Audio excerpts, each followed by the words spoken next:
বাবা আমির, তোরা এই সময় কই যেতেছস? ওর একটু ডাক্তারের কাছে নিয়ে যেতেছিলাম, কিছু কইবা?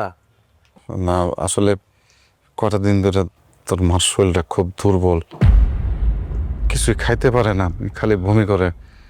তুই যখন বৌমারে ডাক্তারের কাছে নিয়ে যেতেছস, ওর সাথে যদি তোর মায়ের যদি ডাক্তারটা দেখে আনতি। আব্বা, দিন দিন কি আপনার আকল জ্ঞান কইমা যেতেছে? আপনার পোলা তার বউরে নিয়ে ডাক্তার কাছে যেতেছে, আপনি আবার আম্মারে পিছে লাগাই দিতেছেন। বুঝতেছ না, আব্বাই তো চায় যে আমি তোমাকে দুজন নিয়ে রাস্তাতে বেরোই, মানুষ আমাকে দেখে হাসাহাসি করুক, আমাকে উপরে থুতু মারুক, না? এটাই চাও না তুমি?